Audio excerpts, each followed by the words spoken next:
नमस्कार मित्रांनो, इयत्ता 7वीच्या वर्गात मराठीच्या तासाला कविता 11वी लेख ह्या कवितेमध्ये मी प्रणाली पाटील तुमचे स्वागत करत आहे.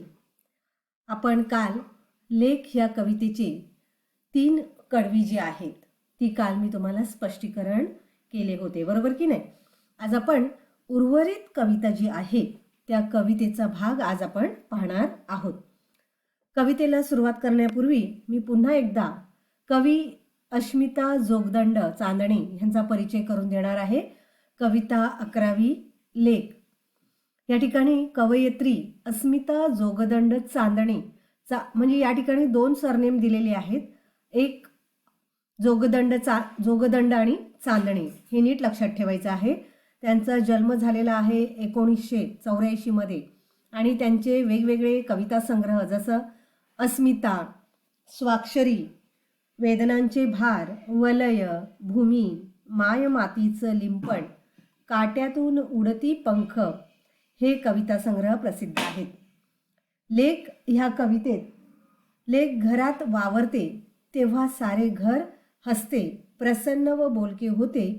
तिच्या हसण्या रुसण्याने घराला घरपण राहते.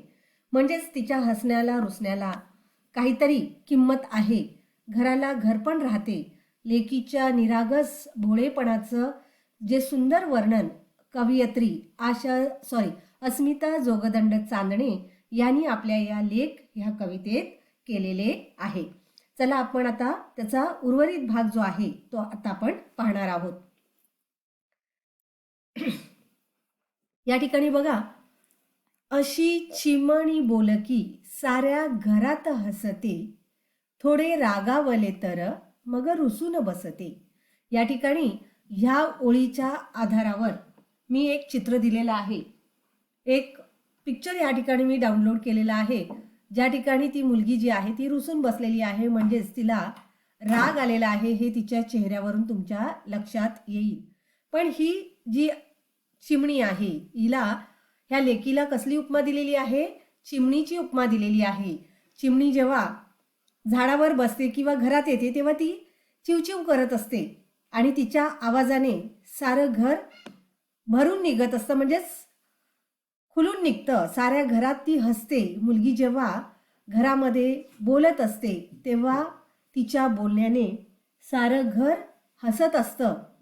पण ह्याच चिमणीला जेव्हा आपण थोडंसं रागावतो तेव्हा ती रुसून बसते. अशा प्रकारे कवी अस्मिता जोगदंड चांदणे यांनी मुलीला जर आपण रागावलं तर ती रुसून बसते आणि तिला चिमणीची उपमा दिलेली आहे, जी सतत चिवचिव करत असते आणि साऱ्या घराला हसवत असते. अशी चिमणी बोलकी साऱ्या घरात हसते, थोडे रागावले तर मग रुसून बसते. अशा प्रकारे मुलीला रागावू नये असं त्या म्हणतात, कारण ती रुसून बसते. त्यानंतर दुसरा आपली ओळ आहे की आपली मुलगी जेव्हा रागावते तेव्हा सारे जग ही रुसले तरी पर्वा करू नये, पण आपली पाकळी कधी कधी रुसू नये. इथे पाकळी कोणाला म्हटलेलं आहे? मुलीला म्हटलेलं आहे की मुलगी रागावली जी सरळ घर हसवते, ती जर रागावून बसली तर घर एकदम शांत होऊन जाते, बरोबर की नाही. म्हणून कवयित्री म्हणतात की सगळं जग जरी रुसलं आपल्यावर तरी त्याची पर्वा तुम्ही करू नका, कारण आपली पाकळी जी आहे ती कधी रुसू नये.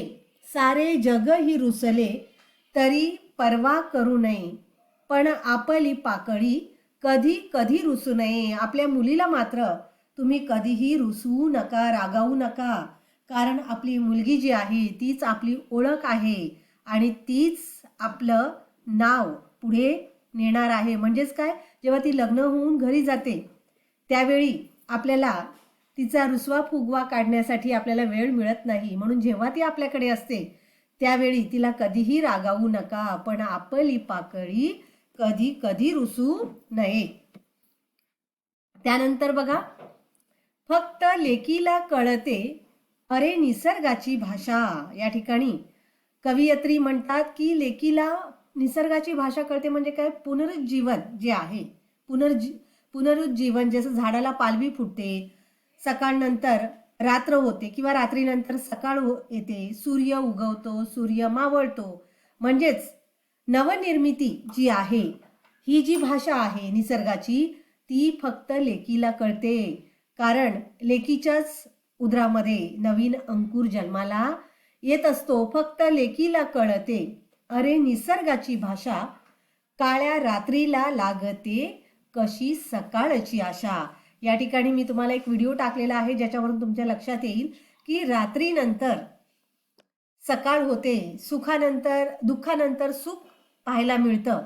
तसंच या ठिकाणी निसर्गाची भाषा जी आहे ती फक्त नवनिर्मिती, नवनिर्माण जे आहे ते लेकीला ती भाषा निसर्गाची अगदी बरोबर कळते. आणि म्हणूनच कवी इथे म्हणतात, फक्त लेकीला कळते, अरे निसर्गाची भाषा काळ्या रात्रीला लागते, कशी सकाळची आशा. आता या ठिकाणी मी तुम्हाला त्या कवितेच्या ज्या ओळी आहेत त्या ओळीनुसार चित्रसुद्धा टाकलेली आहेत. काही ठिकाणी मी GIF व्हिडिओ टाकलेले आहेत, ते पाहून तुमच्या लक्षात येईल की नक्की कवयित्रीला ह्याच्यामध्ये काय सांगायचं आहे. आता ह्या ज्या 6 ओळी आपण पाहिल्या, त्या 6 ओळींमधले जे शब्दार्थ आहेत ते आता आपण इथे पाहणार आहोत. आता या ठिकाणी बघा, अशी चिमणी बोलकी, चिमणी म्हणजे काय, पक्षी आहे, तो चिवचिव करतो. तशा प्रकारे एक मुलगी घरामध्ये सतत चिवचिव करत असते, म्हणून तिला चिमणी म्हटलेलं आहे. चिमणी बोलकी, बोलकी म्हणजे बडबड करणारी मुलगी. रुसणे म्हणजेच काय, रागावणे. रुसणे म्हणजेच काय, रागावणे, गुस्सा होना, परवा न करणे, किसी की भी परवा न करणं, कोणाचाही विचार न करणे. निसर्ग, नेचर, सृष्टी. रात्र, निशा. सकाळ, पहाट. आशा, इच्छा. अशा प्रकारे या ठिकाणी मी शब्दार्थ दिलेले आहेत. ते शब्दार्थ आणि ह्या 6 ओळी, ज्या काल 6 ओळी लिहिल्या त्याच्याच खाली ह्या 6 ओळी लिहायच्या आहेत आणि त्याच्या खाली शब्दार्थ सुद्धा लिहायचे आहेत आणि ते लर्न सुद्धा करायचे आहेत. कविता वाचायची आहे, म्हणायची आहे. मी पुन्हा एकदा जाता जाता ही कविता पुन्हा एकदा म्हणते, जे 6 ओळी जे शिकवलेले आहेत त्याच बोलून दाखवते. अशी चिमणी बोलकी साऱ्या घरात हसते, थोडे रागावले तर मग रुसून बसते. अशी चिमणी बोलकी साऱ्या घरात हसते, थोडे रागावले तर मग रुसून बसते. सारे जग ही रुसले तरी परवा करू नये, पण आपली पाकळी कधी कधी रुसू नये. फक्त लेकीला कळते, अरे निसर्गाची भाषा काळ्या रात्रीला लागते, कशी सकाळची आशा. लेक तांबड कुंदन, लेक हिरव गोंधण, लेक झाडाची पालवी, लेक हाडाचं चंदन, लेक असता मनाची सारी काळजी मिटते, लेक असता घराची रोज समयी पेटते. लेक नसता घरात आस लागते उरास, वेळ जागीच थांबते आणि मनही उदास. अशी चिमणी बोलकी साऱ्या घरात हसते, थोडे रागावले तर मग रुसून बसते. सारे जग ही रुसले तरी परवा करू नये, पण आपली पाकळी कधी कधी रुसू नये. फक्त लेकीला कळते, अरे निसर्गाची भाषा काळ्या रात्रीला लागते, कशी सकाळची आशा, कशी सकाळची आशा. अशा प्रकारे या ठिकाणी लेख ही कविता मी गाऊन दाखवलेली आहे, स्पष्टीकरण केलेलं आहे. तसंच कवितेचे जे शब्दार्थ आहेत ते सुद्धा काल आणि आज मी तुम्हाला दिलेले आहेत. ही कविता तुम्ही तुमच्या वहीत लिहायची आहे आणि मी हे शब्दार्थ जे आहेत ती PDF मध्ये न देता तुमच्या व्हिडिओमध्येच हे मी तुम्हाला लिहून दिलेले आहेत. त्यामुळे हे शब्दार्थ सुद्धा तुम्ही तुमच्या वहीमध्ये लिहायचे आहेत. आशा करते ही कविता आणि ह्या कवितेची चाल तुम्हाला नक्कीच आवडली असेल. धन्यवाद.